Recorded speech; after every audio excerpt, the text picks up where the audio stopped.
Assalamualaikum warahmatullahi wabarakatuh. Waalaikumsalam warahmatullahi wabarakatuh. Bismillahirrahmanirrahim. Tawakkalna 'alallah la haula wala quwata illa billah. Asyhadu an la ilaha illallah wa asyhadu anna Muhammadar Rasulullah. Yang sama-sama kita hormati, kita cintai guru kita Kiai Haji A.T. Musodik Bahru. Beliau adalah pimpinan pondok pesantren Raudatul Muta'alimin. Betul ya, Kiai? Dan saat ini Kiai Haji A.T. Musodik Bahru ini adalah Ketua MUI Tasikmalaya, pimpinan Pondok Pesantren Raudatul Muta'alimin, Ketua NU Kota Tasikmalaya, juga Ketua FKUB Kota Tasikmalaya.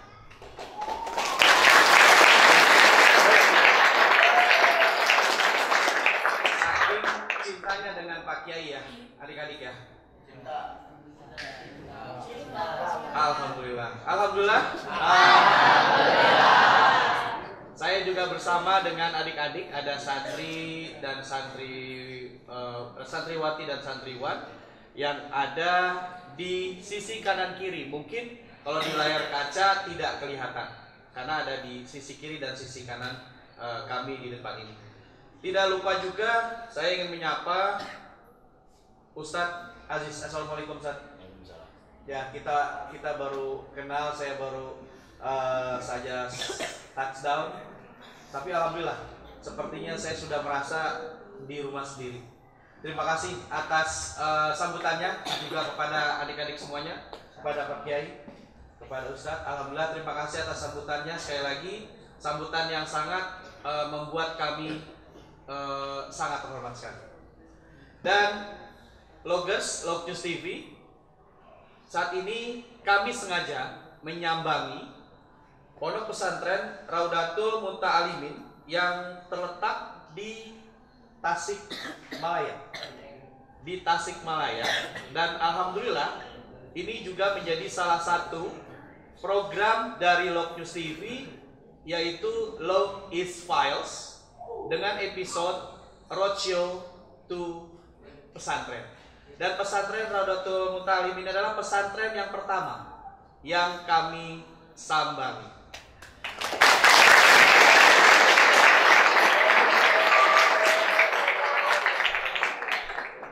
Kiai sehat ya Kiai ya?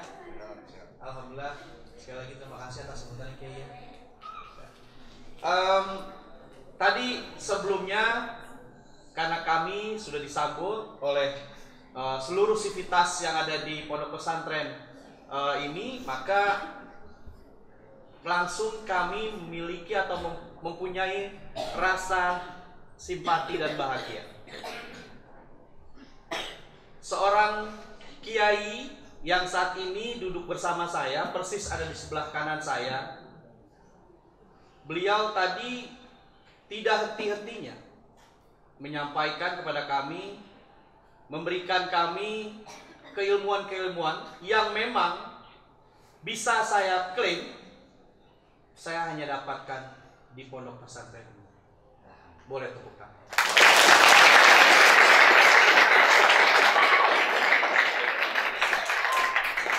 Jadi sangat bersyukur sekali ya adik-adik semua, santriwan dan santriwati yang mondok di pesantren Raudatul Muta'alimin ini. Kiai, saya tidak mau panjang lebar karena keinginan saya sangat kuat untuk bisa lebih paham lagi, lebih mengerti lagi tentang kondisi-kondisi apapun itu yang nantinya akan saya pertanyakan juga ke Ustadz Aziz. Sekarang ini ketika kita bicara Tasik, itu kota santri.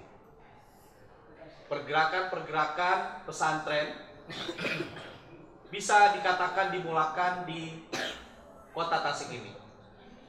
Dengan banyaknya pondok pesantren sejak zaman penjajahan dulu, itu sudah ada. Dan boleh dijelaskan kepada Pak Kiai mengenai spirit pesantren itu sebenarnya apa sih bedanya dengan sekolah rakyat? Silakan Kiai. Assalamualaikum warahmatullahi wabarakatuh. Waalaikumsalam warahmatullahi wabarakatuh. TV dari Pondok Pesantren Zaitun beserta krunya yang kami hormati. Ketua Yayasan Pondok Pesantren Kiai Haji Aziz Muslim yang kami hormati, santriwan dan santriwati yang kami cintai. Berkat dan kudrat Allah Subhanahu wa Ta'ala, alhamdulillah kita bisa syuting beserta saudara kita dari Pondok Pesantren Zaitun silaturahim sebagai go-to pesantren. Alhamdulillah saya mengajar kitab Johar Maknun go-to pesantren mulai dari Cipasung, Miftahul Huda, pesantren-pesantren yang ada di Jawa Barat sudah 7 pesantren. Insya Allah nanti ada kunjungan balasan, saya ingin datang ke sana. Salawat dan salam kita sampaikan kepada Nabi kita, yaitu Nabi besar Muhammad SAW. Dari pertanyaan yang tadi, apa bedanya pesantren dengan sekolah rakyat yang sama-sama lahir pada zaman penjajahan Belanda dan Jepang? Kalau sekolah rakyat itu untuk apa dulu Ki Hajar Dewantoro membuat sekolah rakyat agar bisa menulis, membaca dan menghitung. Kalau pondok pesantren pertama untuk mencerdaskan bangsa, yang kedua yang berakhlakul karimah, yang ketiga bagaimana bangsa Indonesia supaya jadi mandiri. Karena negara Indonesia yang melawan penjajahan Jepang, Pondok Pesantren Haji Jenderal Mustafa, kita wajib selaku pesantren bagaimana himayatul ma'had, menjaga dan merawat pesantren, baik pesantren Ciledug khususnya pesantren yang ada di Indonesia. Yang kedua, himayatul daulah, bagaimana menjaga negara Indonesia, NKRI-nya tetap terjaga. Kalau ada yang mengganggu Indonesia satu jengkal, santri Ciledug dan santri seluruh Indonesia akan melawan kepada penjajah. Apalagi kalau ada yang mengganggu kepada pesantren. Himayatul Ma'had, Himayatul Daulah, dan Himayatuddin. Bagaimana menjaga agama kalau ada yang mengganggu. Urgensinya kita wajib berjuang. Pesantren ini bagaimana input pesantren, bagaimana output pesantren, dan bagaimana outcome pesantren tetap dijaga. Sebab alumni pesantren ini tersebar seluruh Jawa Barat, seluruh Indonesia. Yang pada jadi kiai diantaranya Pondok Pesantren Nur Kuning, santrinya lebih dari 6.000 alumni pesantren Ciledug. Itu masalah outcome dan produk pesantren Ciledug. Jadi pesantren ini tetap dijaga, dirawat, itu karena Himayatul Daulah sebagai NKRI jaga, Himayatuddin agama juga kita rawat dan jaga. Itu kalau ada tambahan dari Kiai Haji silakan. Assalamualaikum warahmatullahi wabarakatuh. Waalaikumsalam warahmatullahi wabarakatuh. Terima kasih kepada Lombes TV yang bisa bersilaturahmi ke keluarga Pondok Pesantren Ciledug dan seluruh santri yang ada di Ciledug. Saya hanya menambahkan apa yang disampaikan oleh Kiai Haji Ate sebagai Ketua MUI dan Ketua MUI Tasikmalaya. Apa yang menjadi spirit dari Pondok Pesantren Ciledug ini, saya bicara sedikit historis ya, bahwa Kiai Haji Bahrum Pondok Pesantren Ciledug ini adalah asli dari alumni Pondok Pesantren Sukamana, di mana Sukamana itu adalah kiainya itu Kiai Haji Jenal Mustafa, salah satu pahlawan nasional yang mendapatkan penghargaan dari negara. Dia sebagai salah satu yang memperjuangkan Indonesia ini menjadi merdeka. Di waktu itu ketika terjadi perlawanan terhadap penjajah Jepang, salah satunya bapak saya namanya Kiai Haji Noh. Beliau belum haji, lalu digelar menjadi Kiai Haji Bahrum. Beliau mondok di Kiai Jenal Mustafa sebagai pelawan penjajah di waktu itu yang mendapat penghargaan dari negara menjadi pahlawan nasional. Di sanalah Kiai Haji Noh dimukimkan atau ditempatkan di pondok pesantren yang kita duduk di sini. Jadi dimukimkan, ditempatkannya Kiai Haji Noh dari pesantren Sukamana ke pesantren ini membawa 300 ulama dan kiai calon penerus ulama-ulama di waktu itu. Jadi strategi Kiai Jenal Mustafa dibagi dua.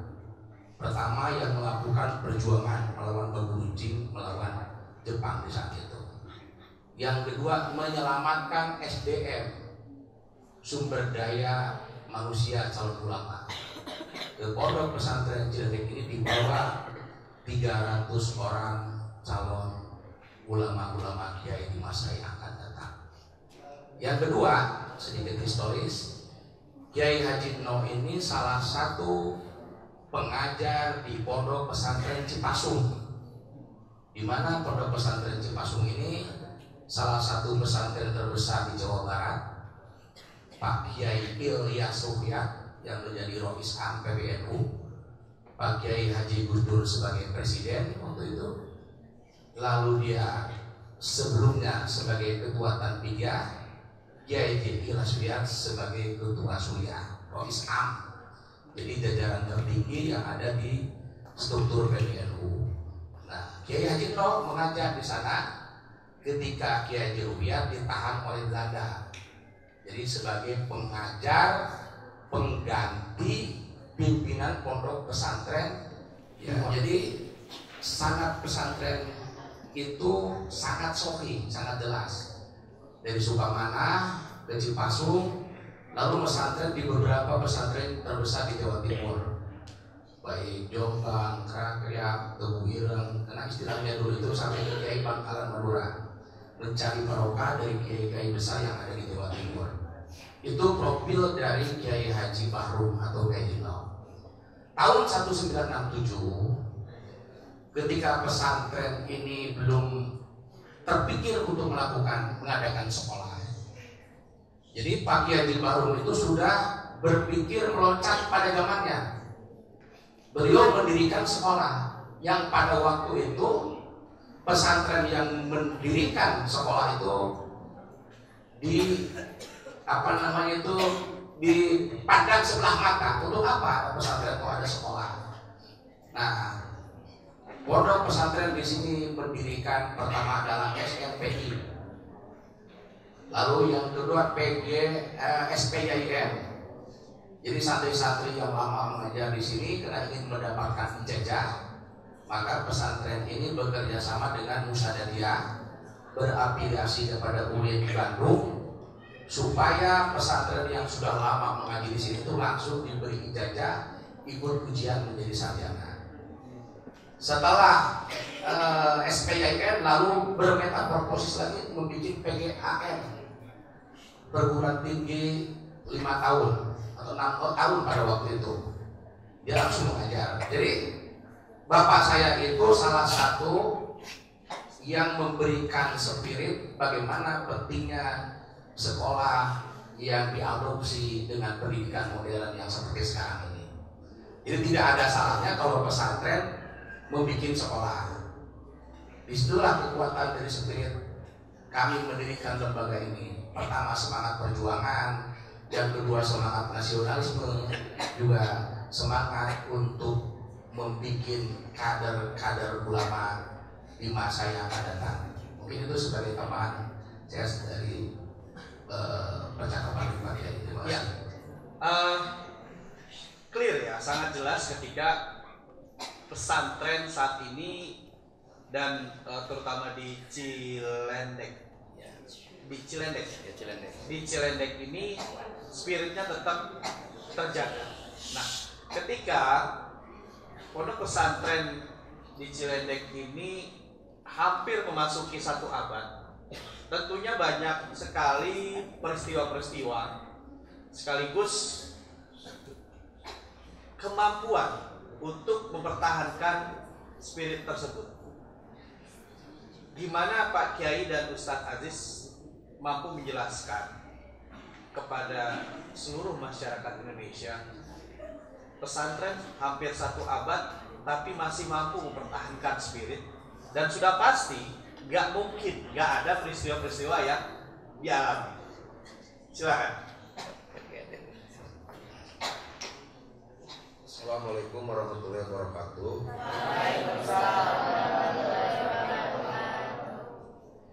Dalam menghadapi ujian dan cobaan yang paling berat, karena cobaan itu merupakan sunatullah. Alladzi khalaqal mauta wal hayata liyabluwakum ayyukum ahsanu amala. Setiap kebaikan itu pasti ada tantangannya. Apa yang menjadi masalah yang paling pahit ketika kita membantu yang asalnya masyarakat Muslim Indonesia yang pesantren tradisional mengharamkan sekolah.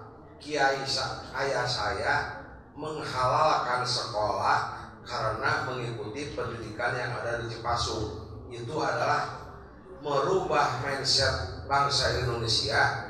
Tidak cukup pesantren saja, tapi harus ada sekolah. Tetapi ada salah satu oknum bukan keluarga pesantren mengaku pesantren, setelah itu bahwa pesantren Cilendek itu diserahkan kepada negara, tapi mereka itu bukan ahli waris.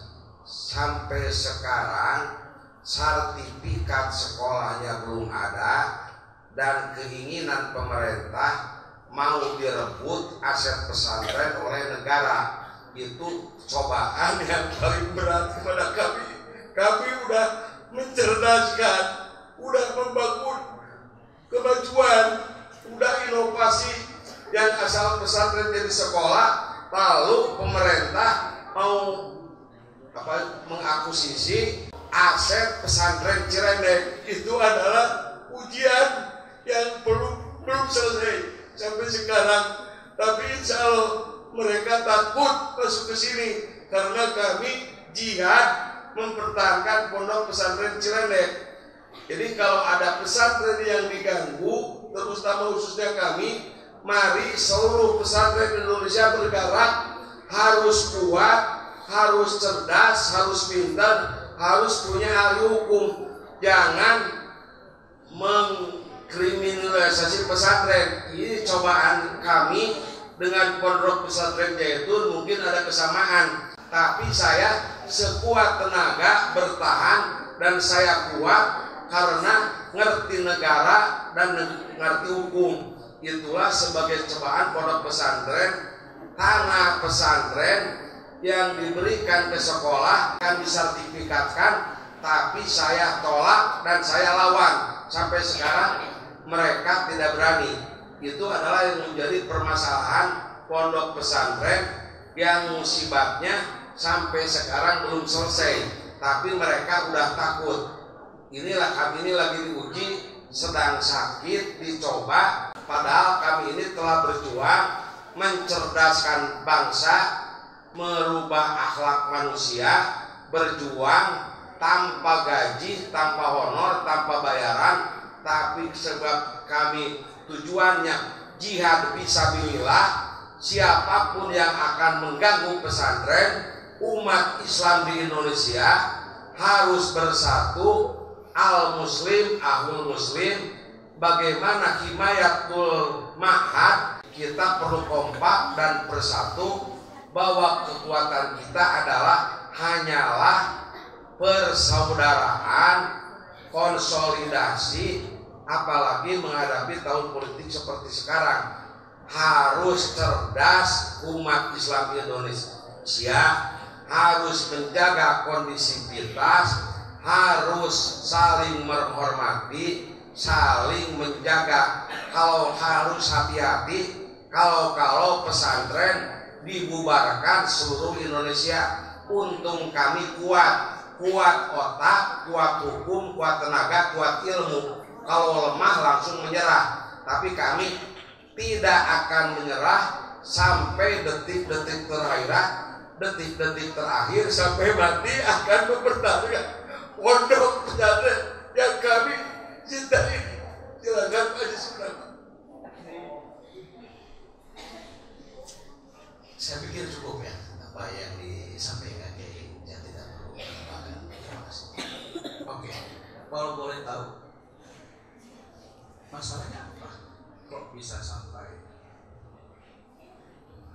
Jadi ada oknum pesantren yang menandatangan ahli waris bahwa pesantren itu diserahkan kepada negara. Tetapi kalau yang disebutkan sertifikat, BPN tidak mau mensertifikatkan karena tahu sejarah pesantren. Akhirnya negara akan saya kasih apa yang digunakan oleh sekolah negeri. Kami tidak berisi keras. Apa yang dibutuhkan oleh mereka, kami akan wakafkan kepada negara. Jadi terbalik, biasanya negara bikin proposal masyarakat kepada negara, tapi silahkan negara bikin proposal minta kepada ahli waris, karena tujuan untuk mencerdaskan, saya akan kasih. Itu dengan kesolehan keluarga dan ahli waris pondok pesantren akan menyumbang kepada negara apa yang dibutuhkan oleh negara, sabab sama-sama mencerdaskan bangsa. Itu Pak. Ya, saya tambahkan dengan apa yang disampaikan oleh Pak Kiai. Persoalan ini sudah selesai lewat musyawarah, baik Kementerian Agama, BPN ataupun Pondok Pesantren Cirendeng.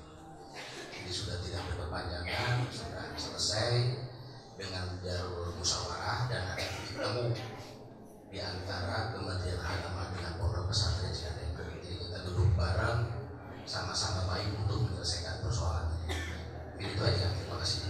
Oke. Selanjutnya Pak Kiai, tadi sebelum kita syuting, Pak Kiai itu sudah memberikan buku Alfiah ya? Iya, buku Alfiah. Itu terinspirasi dan panduannya apa aja Pak Kiai? Dan apa itu sebenarnya buku Alfiah itu gitu? Jadi Alfiah itu adalah merupakan Alfiah itu isinya sebagai anahu asorfu umul ilmi wa nahu abuha, bahwa bapaknya ilmu dari semua ilmu adalah Alfiah. Karena Alfiah itu ilmu kunci, ilmu alat, bagaimana memperdalam Al-Quran, bagaimana hadis, ijma, qiyas, kuncinya adalah Alfiah. Dan Alfiah itu adalah kitab yang dianggap sulit ngomong bagi pesantren. Saya terinspirasi bagaimana Alfiah itu dengan metodologi Alfiah versi mudah, supaya biasanya minimal kalau buku klasiknya dipelajari Alfiah itu 6 tahun di pondok pesantren. Kalau baca buku saya cukup dengan 1 tahun, karena ada di YouTube penjelasannya. Dari mana sumbernya? Baik dari Syarah Ibnu Aqil, Udori, Ibnu Hamdun, Muqbil Labib, semua kitab yang berhubungan dengan nahwu shoroh, tata bahasa Arab, saya dirangkum di dalam kitab Alfiah dengan tema judul bukunya Alfiah versi mudah, bagaimana akselerasi kiai supaya banyak. Jadi kalau pesantren 6 tahun, kalau baca buku saya cukup dengan 1 tahun bisa Alfiah terjamin, karena metodologinya dengan mempergunakan perbandingan dengan bahasa lain.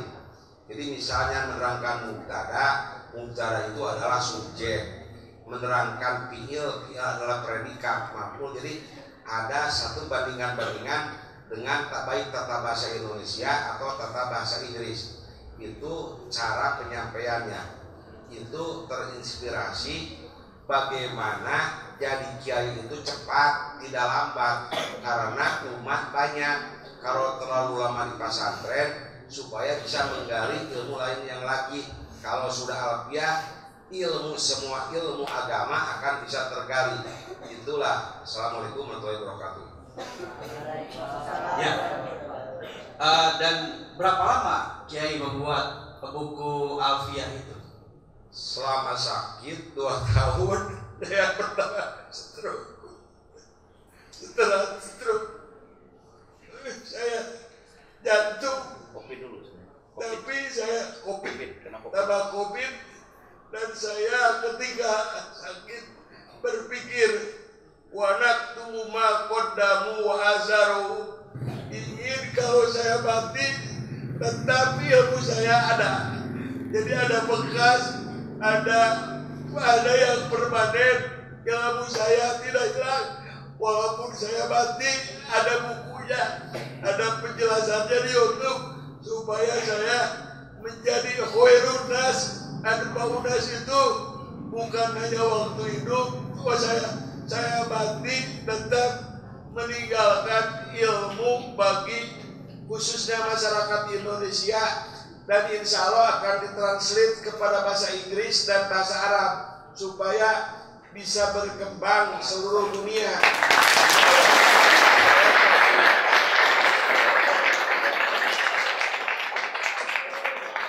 Dan itu sudah dijual, ada di toko buku atau di mana? Belum, karena belum bikin hakinya kami ini. Sekarang mah yang penting, karena saya bukan ingin uang, ingin menyebarkan ilmu, siapa yang bertemu dikasih. Jadi itu sosial aja bagi masyarakat yang perlu, saya kasih. Udah hampir 1000 eksemplar saya bagikan. Ada yang baru, ada yang kenal, saya bagi beri buku. Sama jadi Bapak. Lokus juga sudah menerima ya. Iya. Terima kasih Kiai.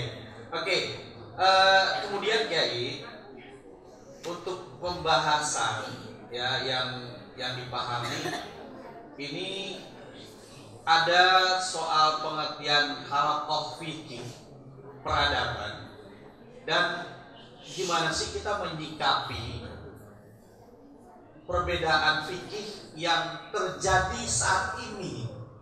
Itu kan kalau menurut saya orang awam kayaknya nggak layak gitu ya dilihat ditonton oleh orang lain yang mungkin dia tidak paham. Gimana ini Kiai dengan adanya kondisi hari ini, perbedaan fikih, peradaban dan lain-lain. Jadi kalau fikih terdahulu adalah pendapat-pendapat para ulama mujtahidin, tapi yang diartinya fikih itu al-fahmu, harusnya ngerti. Jadi kalau tidak ngerti itu bukan fikih. Dan fikih itu banyak perbedaan, tapi perbedaannya itu tidak mutlak kebenarannya. Karena kalau fikih bersifat donia, tidak pasti, tidak qat'i. Yang qat'i mah Al-Quran, hadis itu qat'i. Kalau fikih itu bersifat donia, bagaimana interpretasi para ulama mujtahidin, dan bagaimana sekarang secara peradaban dan kemajuan bangsa atau dunia, bagaimana fikih yang bisa mensejahterakan umat. Karena dalam ilmu fikih itu ada 4 permasalahan. Yang pertama, rukun ibadah, bagaimana tata cara kita beribadah, semacam sholat atau puasa itu ibadah. Ada rukun munakahah, bagaimana cara kawin yang ijab qabul yang benar menurut syariat Islam. Yang ketiga, fikih muamalah. Kalau fikih muamalah adalah fikih sosial, fikih ekonomi. Karena kalau kita wajib ke tanah suci, wajib membayar tiket, wajib membayar visa, berarti umat Islam itu harus kaya, harus pintar, harus maju. Benar-benar Islam itu memberikan kesejahteraan, yang miskin jadi kaya, yang sakit jadi sehat, dan yang bercerai jadi bersatu. Bukan masalah pertentangan. Musuh kita ini dalam masa fikih peradaban itu ada 2. Satu, bagaimana memerangi kebodohan, dan bagaimana memerangi kemiskinan. Itu yang menjadi pembahasan menurut PBNU, bahwa fikih peradaban itu secara furu'iyah, secara hilafiyah sudah selesai. Tinggal bagaimana kita Indonesia sebagai masyarakat Indonesia bersaing dengan dunia, menjadi negara Indonesia yang maju, bagaimana sumber daya alam yang banyak, dan mengolah sumber daya manusia supaya masyarakat Indonesia itu sejahtera, adil dan makmur, dan dari maju bersaing dengan dunia. Itu permasalahan fikih peradaban itu bukan membahas tentang furu'iyah, tapi sekarang mah masalah kebodohan, kemiskinan, bagaimana kesejahteraan umat, bagaimana umat Islam kaya, bagaimana umat Islam sehat, bagaimana Islam maju, baik masalah ilmu dan teknologi atau kemajuan zaman yang sekarang itu. Islam itu bisa menjawab segala permasalahan-permasalahan yang sulit, baik permasalahan sulit yang ada di Indonesia atau permasalahan dunia. Itu harus dipecahkan dengan fikih peradaban dan fikih sosial. Saya kira cukup. Assalamualaikum warahmatullahi wabarakatuh. Soal fikih peradaban tadi, fikih sosial saat ini sedang terjadi soal azza itu. Bagaimana Kiai mampu menjelaskan dengan hubungannya adalah fikih peradaban Jadi kalau saya mengkaji, tetapi saya tidak kenal sama Pak Haji. Saya tidak ada pesanan dari siapapun, apalagi bayaran. Ini secara ikhlas bahwa Pak Haji itu adalah sebagai pembaharu mujadid di dalam ekonomi pesantren, teknologi pesantren, mulai peternakan sampai membuat kapal. Itu adalah merupakan ikon aset umat Islam sebagai pilot proyek tentang pendidikan sosial yang harus disebarkan, harus cloning ke setiap pesantren, bagaimana menjelaskan titik muamalah. Karena Islam itu bukan sholat aja, bukan puasa saja, tapi ada masalah zakat, ada masalah naik haji, itu yang semua membutuhkan kos, dan ada kos itu adalah harus ada hasilnya dari fikih itu. Jadi fikih itu bagaimana sekarang bisa mensejahterakan umat, bisa lebih jelas, bukan masalah sholat saja, tapi bagaimana naik haji, bagaimana pesantren yang bersih, bagaimana pesantren yang seperti hotel. Dan jawabannya itu bisa ditempuh dengan bagaimana entrepreneur itu tantangan masalah Indonesia, masalah pesantren, bagaimana kebodohan pesantren, bagaimana kemiskinan pesantren. Karena itu adalah perintah Allah.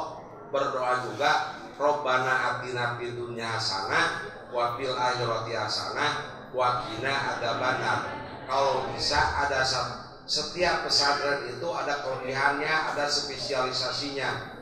Misalnya pesantren Gontor hebat di dalam bahasa, hebat dalam organisasi. Kalau kami dengan alumninya spesialisasi masalah ilmu alat pesantren. Kalau Jaitun adalah pesantren yang menggerakkan ekonomi pesantren. Itu harus dijadikan pilot proyek Indonesia, merupakan aset bangsa Indonesia sebagai pembaharu bagaimana fikih ritual dan fikih sosial dalam fikih peradaban saat ini. Jadi benar-benar Islam itu bisa memberikan kemanfaatan kepada manusia lain, baik seagama atau di luar agama, baik Indonesia atau seluruh dunia. Itu adalah sebagai fikih peradaban dunia. Maka PBNU bukan hanya di Indonesia saja, tapi berkembang di seluruh dunia karena selalu memikirkan fikih peradaban dunia. Sekian. Jika fikih peradaban dunia atau fikih peradaban sosial tadi dipertentangkan, bagaimana Kiai menanggapinya?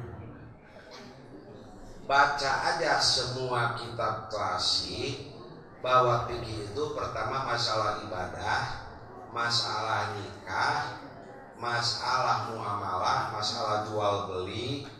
Itu ada di dalam kitab turesnya, ada sumbernya. Semua kitab-kitab fikih membahas pertama bagaimana cara beribadah, yang kedua bagaimana nikah, yang ketiga muamalah.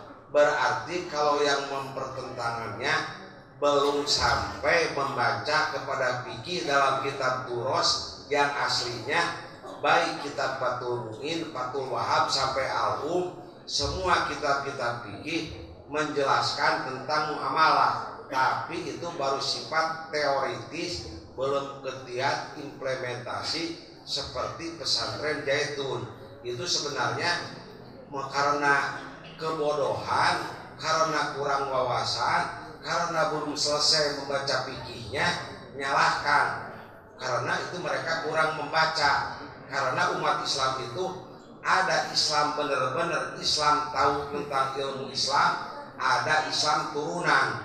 Yang tidak tahu tentang fikih muamalah itu adalah Islam turunan atau Islam abangan, Islam fobia, yang tidak tahu apa Islam.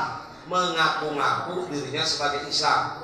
Itu mah sudah ijma ulama bahwa fikih itu ada fikih ibadah, ada fikih munakahah, ada fikih muamalah. Dalam fikih muamalah ada babul B, hukum jual beli, ada babul kiron, ada babul rohni, ada babul salmi. Itu ada itu di dalam fikihnya. Jadi kalau yang tidak setuju kepada fikih sosial, mereka cuma baca rukun ibadah saja. Jangankan mau peradaban dunia, kitab juga belum selesai membaca. Saya siap berhadapan dengan orang-orang yang tidak mengerti fikih sosial. Siapa saja di Indonesia, kalau ini dilayangkan, boleh yang bertanya, boleh. Masalah fikih sosial, sumbernya dari Al-Quran, wa halalul bai'a wa harrama riba. Itu kan Quran. Jadi jelas fikih sosial, fikih muamalah itu sumbernya baik Al-Quran, Al-Hadis atau kitab kuning itu sangat banyak literasinya. Karena Islam Indonesia baru menjelaskan fikih ritual aja, baik pesantren atau perguruan tinggi atau para cendekiawan muslim. Ini harus dibikin satu kurikulum, dan pesantren Zaitun harus dijadikan model bagaimana tentang fikih sosial, fikih peradaban, dan fikih muamalah. Ini harus menjadikan kajian dan penelitian bagaimana untuk memajukan bangsa Indonesia dan dunia. Sekian. Peradaban. Ketika bicara peradaban, itu peradaban yang bagaimana sih Kiai? Apakah peradaban toleransi, berbudaya, atau yang bagaimana? Kalau tadi Kiai menyinggung Al-Zaitun, bagaimana Kiai bisa mengatakan bahwa Al-Zaitun adalah pilot project dari fikih peradaban tersebut? Sedangkan saat ini Al-Zaitun sedang dikriminalisasi. Itu di dalam agama itu ada istilah syirik dan hasul. Karena itu kepentingannya apa? Kalau kepentingannya ikhlas, bagaimana Islam Indonesia ingin maju, bagaimana aset pesantren, justru itu harus menjadikan pemikiran bersama. Kita belum bisa apa? Sebab kullu syai'in majihun. Segala sesuatu itu ada kelebihannya, ada keunggulannya. Setiap pesantren pada punya keagungan kelebihannya. Ada pesantren alat, ada pesantren usul fikih, ada pesantren fikih, ada pesantren hadis, ada pesantren kalau perlu masalah muamalah. Ini harus didukung, terutama pemerintah. Bagaimana kewajiban pemerintah itu kan mencerdaskan kesejahteraan, itu adalah kewajiban negara. Justru negara harus mensupport, harus menggurui bagaimana pesantren Zaitun mempunyai aset yang besar, mempunyai ekonomi yang berkembang. Itu adalah satu kehebatan. Sebab hanya pesantren Zaitun yang bisa menciptakan cendekiawan yang mandiri dan tidak nganggur. Itu tanggung jawab negara sebenarnya. Sekarang ada masyarakat civil society yang ingin memajukan negara, bahkan mau dikriminalitas. Itulah adalah sebagai kebodohan umat Islam yang senang kepada hoak, yang tidak ngerti agama, apa yang disebut fikih, baik rukul ibadah, rukul munakahat, sampai terakhir rukul jinayah. Itu ada di semua kitab kuros, kitab klasik, itu jadi pelajarannya. Tapi rata-rata cuma menggali fikih ritual dan fikih ibadah. Itu bahkan kalau bisa ada cloning, bagaimana menyebarkan tentang fikih sosial di seluruh Indonesia. Bagaimana pesantren kaya, bagaimana pesantren sehat, bagaimana pesantren modern, bagaimana pesantren bersih, tapi ada kaidah NU al-muhafadatu ala qadimi sholih wal ahdu bil jadidil aslah wal adu bil jadidil aslah. Bagaimana pesantren kreatif dan inovatif mencari hal-hal yang hebat yang orang lain tidak bisa. Sekian. Tepuk tangan untuk pesantren dong.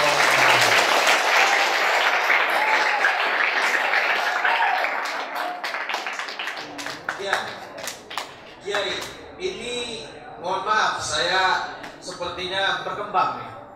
Terlepas dari pertanyaan yang saya ajukan nih. Tadi Kiai ngomong pesantren kaya. Oke, ya, pesantren kaya.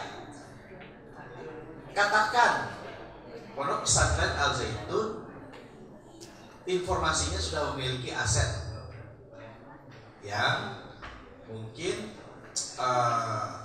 tanda petik ya, membuat orang-orang itu berpikir, kok bisa pesantren memiliki aset dan tanah ya yang nggak usah disampaikan lah ya, udah pada tahu tanahnya berapa hektar gitu kan. Ini sebuah kemustahilan atau sebenarnya bisa sih dicapai oleh semuanya?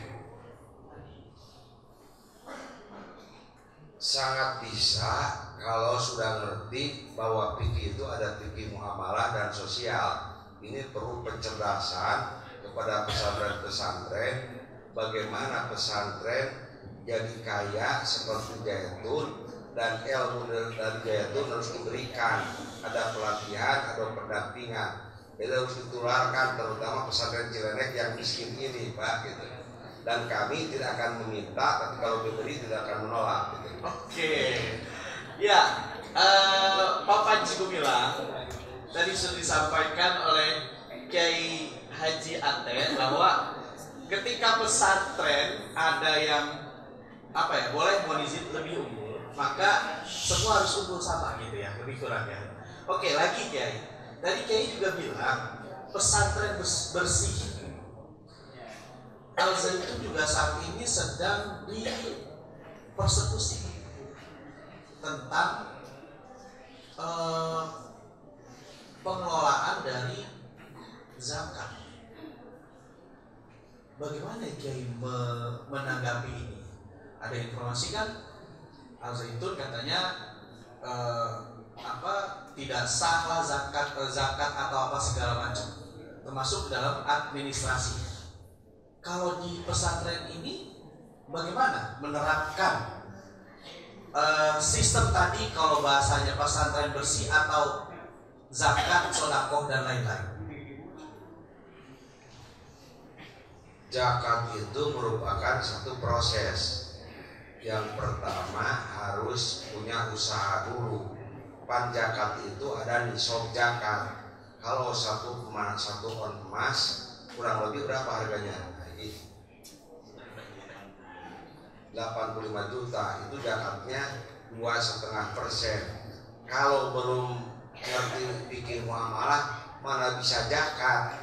Zakat itu sebagai proses karena mengerti fikih sosial, tahu muamalah. Kalau belum tahu fikih muamalah, jadi kalau sudah berhasil fikih sosial baru bisa zakat. Kalau miskin jangankan zakat, untuk makan juga gak ada, Pak, gitu. Oke. Berarti pada dasarnya semuanya balik lagi kepada fikih ya, fikih ya. Dan tadi ada fikih sosial dan peradaban. Nah, Kiai, pesantren itu adalah sebuah lembaga karismatik mandiri, setuju ya? Setuju ya, mandiri. Terus pemerintah mungkin pun secara supporting itu ada dalam bentuk BOS ya, bantuan operasional sekolah. Oke. Nah, ketika pesantren itu mandiri, terus kemudian pesantren itu dikriminalisasi, Pak Kiai sebagai orang pesantren itu gimana nerimanya? Saya sangat tidak diterima. Seharusnya pesantren itu dapat penghargaan dari pemerintah karena sudah berjuang bagaimana mencerdaskan bangsa, bagaimana alumninya mandiri bisa hidup, baik secara inputnya jelas 6.000 kalau nggak salah santrinya ya, terus outputnya alumninya eksis dan bisa mandiri, bagi secara input, output dan outcome-nya jelas. Justru yang jadi permasalahan mah perguruan tinggi yang dikelola oleh pemerintah yang dananya besar. Kalau secara keadilan pemerintah itu belum adil memberikan bantuan kepada sekolah. Mungkin bantuan kepada perguruan tinggi satu aja. Dengan anggaran pesantren se-Indonesia masih banyak diberikan kepada perguruan tinggi. Itu masalah keadilan yang harus dituntut. Sudah ada regulasi undang-undang pesantren, tapi sampai sekarang undang-undangnya ada, bantuannya belum ada.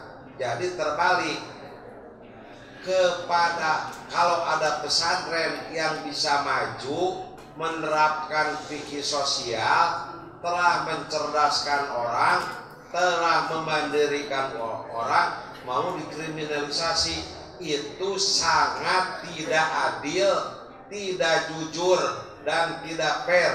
Seharusnya harus ini terutama bagi cendekiawan muslim, bagi pesantren, semua berpikir bagaimana mempertahankan bahwa pesantren dimanapun adalah pesantren kita. Cilenek murid milik saya, milik Jaitun, Jaitun milik Cilenek. Seharusnya al muslim ahul muslim, ma'hadul pesantren ahul pesantren. Itu adalah saudara kita yang lagi pembaharuan bagaimana punya satu konsep, bagaimana pendidikan dan ekonomi. Itu saya cukup kagum dan saya tidak kenal, baru tahu dari YouTube aja, mohon Pak gitu, karena belum pernah diundang dan belum pernah datang. Sekian Pak. Iya, semakin kemari ya semakin asik nih debatnya ya, diskusinya ya, sorry.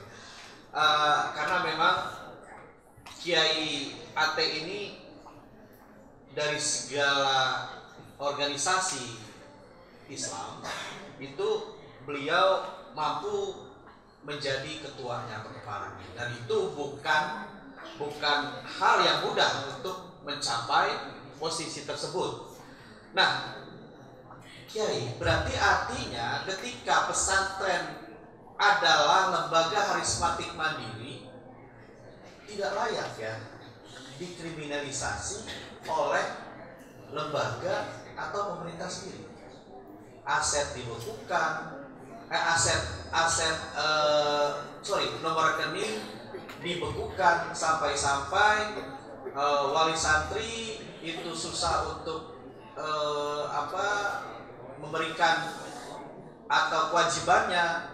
Itu sebenarnya sudah di luar wajar, tidak jujur dan tidak adil. Pokoknya mah yang benar sebut benar, yang salah disebut salah. Itu tidak adil. Orang yang lagi berjuang bagaimana tentang kemajuan pesantren, bagaimana pesantren kaya, dan yakin bahwa uangnya itu bukan korupsi seperti eksekutif, bukan uang korupsi. Dengan bisa berkembang, uang yang ada dikembangkan menjadi kaya. Jangan seenaknya saja, siapa saja menyalah. Sebetulnya ada di pertanyaan lain, itu tadi akan saya jawab ini karena pertanyaannya terlalu seru soalnya, Kiai. Terlalu seru. Jadi saya coba detail nih ke Kiai ini, ya, nggak apa-apa ya Kiai ya. Oke, lanjut Kiai. Nah ini ada di dalam acara pertanyaan ya. Pak Kiai kan ketua MUI Tasikmalaya ya. Nah, terus berarti kan sudah tahu dong ya kalau Pak Kiai adalah ketua MUI Tasikmalaya. Terus ada nggak sih forum-forum di dalam lembaga MUI Jawa Barat bahwa sebagai umat Islam itu harus bersikap gimana Kiai?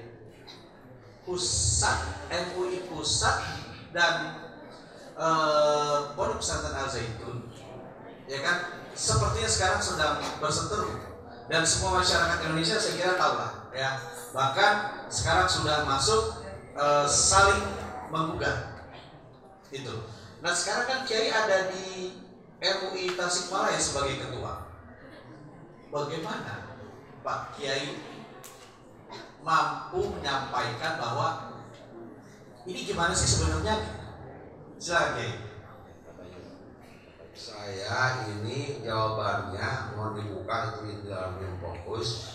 Jawabannya surat Al-Hujurat ayat 6.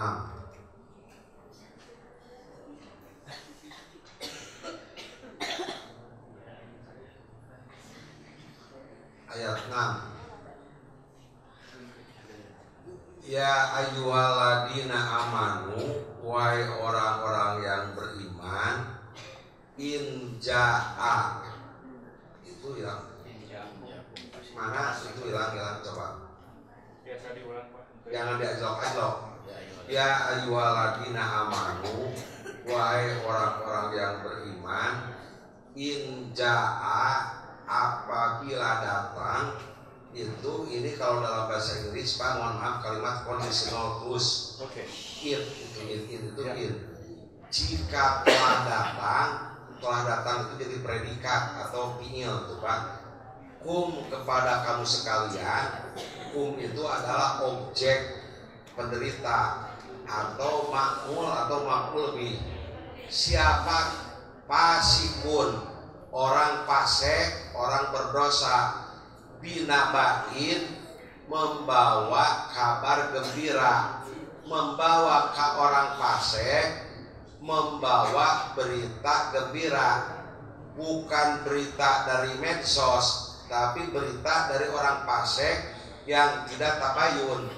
Yang disebut khobar itu menurut kaidah ilmu balaghah mahtamalal kidba al sidqo, bisa benar bisa salah, itu khobar. Kalau insya, berita yang benar-benar terjadi seperti berita Al-Quran. Jangan cepat menyalahkan, harus bagaimana? Fatabayyanu, maka harus tabayun. Tabayun kalau istilah bahasa perguruan tinggi, riset dan penelitian, yang akhirnya jadi ada tasawur, ada taswik.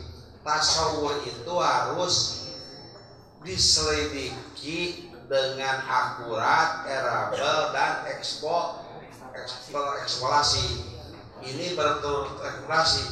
Siapa yang tabayun adalah orang-orang yang ahli di dalam agama. Siapa ahli agama? Kalau dulu disebut mujtahid atau mufti atau mursyid.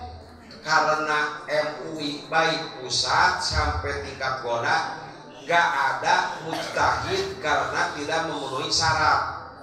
Baik tingkat sama MUI pusat juga tidak ada mujtahid mutlak, keluar dari syarat ijtihad, belum mumpuni karena cuma muqallid aja, mengikuti kepada mujtahidin yang terdahulu.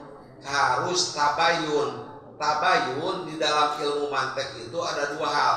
Satu tasawur, penelitian ahli. Kalau istilah polisi mungkin penyelidikan. Ada penyidikan baru penetapan. Harus ada tasawur, harus ada tasdik, tabayun.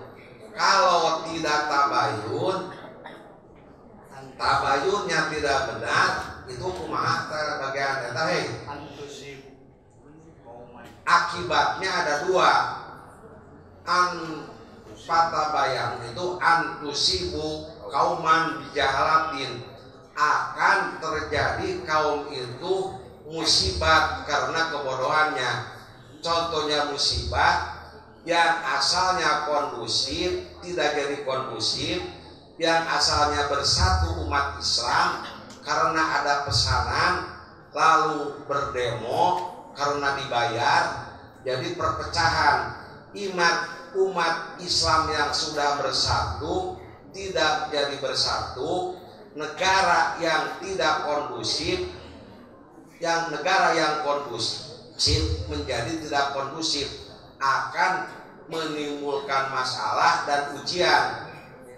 Antusibu kauman bijahalatin, karena kebodohannya tentang masalah berita-berita hoak yang belum tentu benar atau salah. Itu yang menjadikan permasalahan. In ja'akum fasikun binabain, akibatnya ada dua. Antusibu kauman bijahalatin fatusbihu alama fa'altum nadimin, akan menyesal kejadiannya. Jadi kalau tidak tabayun, satu akan banyak musibah, yang kondusif jadi tidak kondusif, yang bersatu jadi bercerai, umat Islam yang rukun, yang damai, yang bodoh bertentang, yang tidak ngerti fikih sosial, yang tidak tahu fikih peradaban, yang tidak mengerti persatuan, yang tidak mengerti kepentingan-kepentingan umat Islam itu apa. Umat Islam itu akan dijadikan, diadukan bagaimana merusak umat Islam lagi. Perlu ini negara hadir menengahi, mencerdaskan masyarakat, dan ini bisa dimusyawarahkan antara Jayatun dengan pemerintah, dan ada fasilitator yang benar-benar tidak menyalahkan dan tidak membenarkan, karena hukum yang benar itu adalah hukum Allah. Alaihissallahu biahkamil hakimin. Dan harus ingat bahwa jadi presiden sementara, jadi pimpinan pesantren sementara, saya jadi ketua MUI sementara, kaya sementara, cantik sementara, mati akan selama-lamanya akan dihisab oleh Allah, akan dihukum, yang hakiki, yang mutlak dari Allah Subhanahu wa taala. Itulah Pak. Jadi jawaban saya, bagaimana menyikapi MUI baik dari daerah sampai pusat, harus tabayun dalam arti dalam ilmu mantek, harus ada tasawur dan tasbih, dan harus mempergunakan disiplin ilmu para mujtahidin yang cukup berat. Jangan terlalu cepat. Kalau cepat nanti akan tidak jadi, akan banyak musibah. Itu kata Allah, bukan kata Haji Ate. Antusibu kauman bijahalatin alama fa'altum antusbihu fatusbihu alama fa'altum nadimin. Apa yang dikerjakan itu dua akibat. Satu, musibah. Yang kedua adalah menyesal. Itu adalah sebagai mengingatkan saya, baik kepada pemerintah, kepada legislatif, kepada yudikatif, kepada para cendekiawan. Mudah-mudahan ayat ini menjadikan satu bahan bagaimana mensikapi tentang pondok pesantren Jayatun.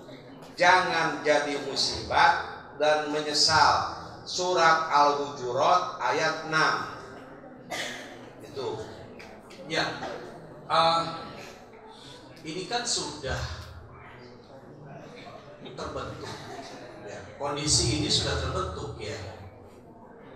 Tabayun, kalau boleh saya cerita rentetannya sih, sudah dibentuk sebenarnya tim, namanya tim investigasi.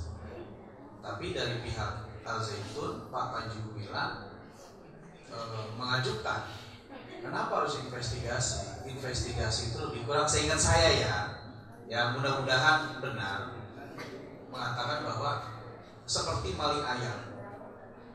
seperti maling ayam yang ditangkap terus di verbal. Oke. Kenapa nggak bahasanya tabayun? Nah ini apakah mungkin ya? Kalau saya lihat di level daerah saja, Pak Kiai sebagai ketua MUI wawasannya ilmunya jauh. Apakah mungkin di level pusat tidak memahami arti dari tabayun tersebut, sehingga ini sudah mulai timbul sepertinya kekacauan, sudah mulai timbul sepertinya sesuatu yang tidak bermanfaat. Sebaiknya ini musyawarah dan kompromi aja secara kekeluargaan. Allah aja Ghafurur Rahim, mengampun, harus rekonsiliasi aja, tapi harus ada penengah yang tidak pro dan kontra, tapi ahli-ahli ilmu yang benar-benar kapasitasnya bukan ada kepentingan apapun, kepentingannya demi kepentingan bangsa dan kepentingan negara, lillahi ta'ala, demi kemajuan bangsa dan negara. Jadi ini harus mencari orang ikhlas seperti saya yang tidak dibayar, menjelaskan ilmu kiai kampung apa adanya. Ini yang original, barokah dari Allah, bukan latar belakang perguruan tinggi saya itu Pak Doktor. Jadi cari orang ikhlas, Pak Panji memaafkan, pemerintah memaafkan, gak usah tuntut menuntut, itu tidak sunatullah. Jadi kalau Islam itu harus Pak aslihu baina ahwaikum, harus saling islah, saling memaafkan, saling menyayangi. Itu ajaran Nabi Muhammad SAW. Jangan berpecah belah. Umat harus bersatu, pemerintah harus hati-hati, karena akan terus di musibah dan penyesalan. Jadi jangan melihat pakai kacamata kuda, tapi harus kacamatanya yang jernih, supaya dalam melihat kejadian ini, kalau jernih, bersih, bagaimana menyelamatkan Al-Zaitun dan bagaimana menyelamatkan umat dan menyelamatkan Indonesia ini. Resikonya ini masalah Indonesia yang sudah kondusif, yang sudah aman, Covid sudah pulih, sudah maju. Lebih baik kita berpikir bagaimana kemajuan ekonomi, bagaimana kebodohan, kemiskinan, bagaimana stunting, bagaimana negara kita ketinggalan oleh dunia menjadi negara maju. Berpikir yang produktif, yang benar-benar untuk mencerdaskan bangsa, untuk mensejahterakan bangsa, untuk masalah keadilan. Tekanan dari saya, semua stakeholder, baik eksekutif atau yudikatif, bertabayun, hati-hati, harus menetapkan hukum seadil-adilnya. Jangan ada kepentingan apapun, cuma ingin negara Indonesia maju, cuma akhirnya masuk surga, itu tujuan akhirnya. Itu aja. Cari orang yang ikhlas lillahi ta'ala, bagaimana berbicara kemajuan atau tamadun, berbicara peradaban, memperbaiki ekonomi, memperbaiki bangsa. Ini yang perlu dipikirkan oleh bangsa dan negara saat ini, bukan mengejar-ngejar orang pembaru yang lagi menyebarkan pikir ritual dan pikir sosial. Coba. Ya, nggak apa-apa ya, saya lebih detail lagi Pak Kiai ya, karena ini masih babnya dalam bab MUI. Sejujurnya nih, masih banyak masyarakat Indonesia yang belum paham tentang MUI. Dan kenapa kok kondisi ini sekarang tercipta antara Pondok Pesantren Al-Zaitun dengan MUI? yang menjadi tanda petik versus. Saya katakan seperti itu. Kalau boleh tahu PKI, tolong jelaskan MUI itu sebenarnya posisinya apa dan apa sih ada di dalam ada di dalam negara ini seperti apa gitu. Biar masyarakat Indonesia tahu, orang-orang awam tahu bahwa oke, seperti itu. Fungsi MUI itu bukan sebagai hakim yang bisa menghukumi. MUI itu fungsinya tawasau bil haqi, saling menasihati di dalam kebenaran. Kalau menurut Allah, orang murtad tinggal syahadat, orang salah tinggal bertaubat dan istighfar. Allah itu Ghafurur Rahim. Jangan terlalu cepat menyebutkan sesat, sedangkan keilmuannya juga belum mampu, kata saya. Karena MUI bukan mujtahid, MUI bukan mufti, ilmunya terbatas. Kalau jadi ilmunya terbatas lah.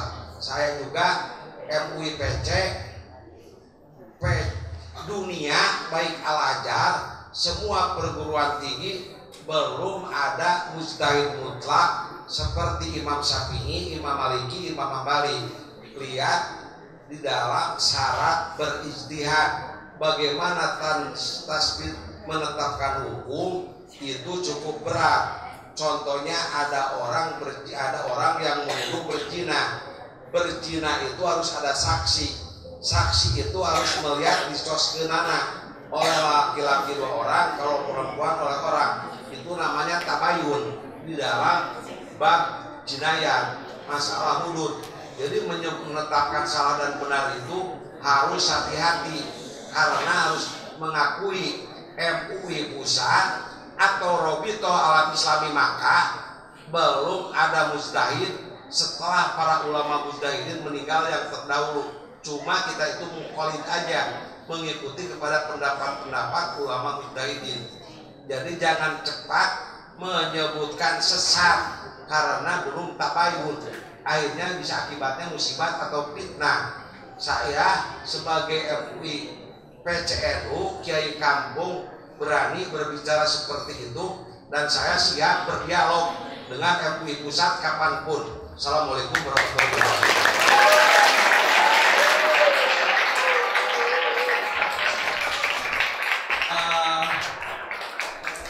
Gini ya,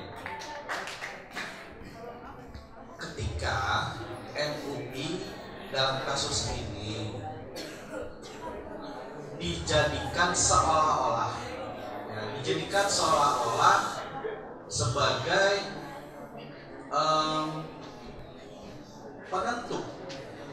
penentu sebuah produk kriminal. Produknya MUI yaitu fatwa. Saya katakan seperti itu. Pak Kiai sebagai Ketua MUI PC Tasikmalaya, apakah semantap itu mendapatkan, katakan, otoritas dalam kasus itu? Fatwa MUI itu apakah benar-benar bisa dijadikan sebuah keputusan? Menurut saya tabayunnya terlalu cepat, harus akurat, harus valid. Jangan terlalu cepat, sebab harus tasawur dan tasdik, dan harus mengakui bahwa MUI itu bukan seorang mujtahid mutlak. Harus mengakui cuma mengikuti pendapat-pendapat ulama terdahulu dan mengartikan Al-Quran atau hadis juga, belum masuk kepada standar kriteria yang tadi akan saya bacakan di dalam topik yang terakhir. Oke. Sedikit nyeleneh ini Kiai, sedikit agak keluar ya. Minum katanya, minum. Minum, Kiai mau minum. Cut dulu, cut. Ya, oke Kiai, terakhir. Mohon terakhir, sorry. agak keluar dari topik sedikit ya. Kiai, saya pengen tahu sebagai ketua MUI itu ormas ya? Ormas plat merah. Ormas plat merah. Boleh tahu dananya dari mana? Operasional? Dari pemerintah. Dari pemerintah. Oke. Terus kalau untuk urusan label dan lain-lain, PC ikutan nggak? Label halal dan lain-lain? Enggak. Jadi bantuan label halal semacam semua yang ada dapat uang dilaporkan ke pusat. Tapi daerah tidak pernah dikasih dana dari MUI pusat. Jadi tapi terima kasih. Jadi MUI kalau masuk surga, MUI kota dulu karena dosanya sedikit. Oke. Kalaupun masuk surga MUI kota dulu karena dosanya sedikit. Oke, silahkan diartikan ya. Oke, lanjut. Karena sebentar lagi kita mau maghrib, Kiai. Saya pilih berarti karena ini nih. Ya udah. Sekarang masuk kepada Qola Rasulullah yang ada di Mata Zaitun. Terus ada juga sholat safnya dengan wanita ya. Terus soal YouTuber ini kan berdasar landasannya saat ini adalah kepada konten YouTube. Itu 3 pertanyaan, silakan Pak Kiai, ada waktu masih berapa menit lagi? 7 menit lagi. Masalah YouTube tadi sudah disampaikan surat Al-Hujurat ayat 6. Lalu masalah tentang bagaimana Al-Quran. Ya, kalau Rasulullah susah itu ya. Bagaimana? Yang pertama yang akan saya jawab, karena saya bukan mujtahid, karena saya bukan mursyid, karena saya bukan mufti, akan apa yang disebut Al-Quran menurut Muhammad Al-Asobuni di dalam kitab Ayatul Ahkam. Qala Muhammad. Jadi jawabannya karena saya bukan mujtahid itu, cuma membacakan aja apa yang disebut Al-Quran. Qala berpendapat siapa Muhammad Ali Asobuni innal Qur'ana, sesungguhnya Al-Quran huwa kalamullah. Quran itu adalah kalamullah. Kalamullah yang bagaimana? Al-mu'jizu, yang menjadikan mukjizat dari Allah, yang diberikan kepada siapa? Ala khotamil anbiya'i, kepada nabi, kepada seluruh nabi Muhammad, wal mursalina, dan kepada utusan Allah. Biwasitotil amini, dengan pelantaran al-amin. Siapa al-amin? Jibril alaihi salatu wassalam, adalah Jibril alaihi salatu wassalam, yang bagaimana Al-Quran itu al-maktubu bisohaibi, yang ditulis fil masohibi, di dalam beberapa mushaf.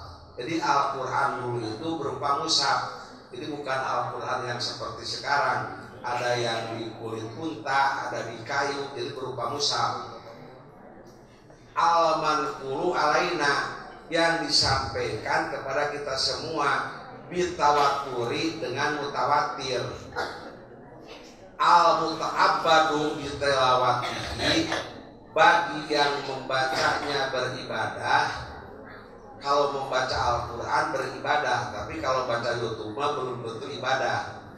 Al-muta'abbadu bitilawatihi, al-mabdu'u bisuratil fatihati, yang dimulai dari surat Al-Fatihah, wal muhtatamu bisuratin nasi, yang diakhiri dengan surat An-Nas. Itu Al-Quran perspektif Ali Asobuni di dalam kitab Ayatul Ahkam, kitab dan kitab At-Tibyan fi Ulumil Quran halaman 8. Itu saya mah bukan mujtahid, maaf pada moderator, saya mah mukholid cuma membacakan aja, sama aja dengan MUI pusat juga mukholid, tidak ada mustahil gitu kan. Tidak boleh untuk berpendapat. Sekian. Oke, terakhir masih ada waktu ya. Oke, terakhir ya. Gini Kiai, saya pengen ada statement lah. Statement ini artinya gini. Ya ketika saat ini pondok pesantren yang jelas-jelas tanda petik membantu pemerintah dalam mencerdaskan kehidupan bangsa, betul, yang berakhlak mulia. Apalagi ini pesantren yang punya tujuan jelas, mandiri, tidak 100% didukung atau dibantu oleh pemerintah.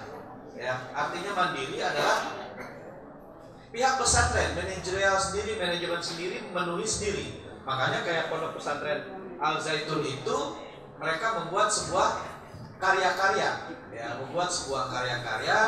atau ekonomi dan pendidikan. Nah, ketika Al Zaitun pun didemo, dipersekusi oleh ormas Islam juga. Pak Kiai sebagai ketua MUI Tasikmalaya, bagaimana melihat ini, dan silahkan sampaikan apa yang menjadi pesan dari Kiai sendiri. Pertama, ini umat Islam harus cerdas, bersatu, membela keadilan. Pemerintah harus cerdas karena butuh negara ini maju. Jadi jangan melihat kelemahannya apa yang lebih, dan bagi Zaitun juga harus memaafkan kepada siapapun yang menghujat, dan bagi pemerintah harus hadir bagaimana mencerdaskan masyarakat, bagaimana mendidik masyarakat dan umat Islam. Bagi ormas Islam baik MUI, NU, Persis, Muhammadiyah, Matul Tawar harus dicerdaskan. Aman itu mahal, kondusif itu mahal. Perlu kita aman, perlu kita kondusif, menjaga Indonesia bersama-sama. Ini urgensi pesan saya, bagaimana menjaga Indonesia kondusif. Zaitun juga proses belajar berjalan lagi karena lagi mencerdaskan bangsa. Zaitun sendiri bertabayun bersama-sama pemerintah, baik presiden, wapres atau ahli hukum, coba duduk bersama, bermusyawarah dengan kacamata putih, jangan pakai kacamata kuda. Tadi saya berbicara hidup sementara, kaya sementara, jadi presiden sementara, jadi Kapolri sementara, jadi kiai sementara, Pak Panji juga sementara. Kita harus saling memaafkan dan bermusyawarah tabayun. Tabayun ini bukan masalah yudikasif saja, termasuk Pak Panji Gumilang bertabayun ke wapres saja lah, karena dia ulil amri minkum, ya pemerintah, ya dia ahli agama. Insya Allah duduk bersama ini akan terpecahkan bagaimana urgensi negara, kebutuhan negara dari segi keamanan dalam rangka menghadapi tahun politik, supaya benar-benar demokrasi dalam berpolitik ini. Kalau itu ada pertanyaan politik, kalau nggak salah satu lagi. Ya, silakan ya. Ditambahkan. Ya, tadi ada pertanyaan apakah berpolitik itu perlu atau tidak? Ya, umat Islam itu berpolitik atau tidak?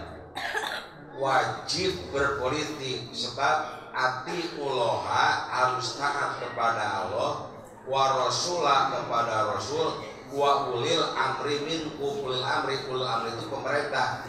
Pemerintah itu adalah proses politik. Tapi politik apa? politik untuk kesejahteraan, politik untuk keadilan, politik untuk memerangi kebodohan dan kemiskinan. Sebab pemerintah ini punya kebijakan beda dengan kita pesantren. Jadi berpolitik itu wajib, tapi berpolitik kesejahteraan, politik keadilan, politik memerangi kebodohan dan kemiskinan. Sekian itu ya. Ya, terima kasih. Tepuk tangan semuanya.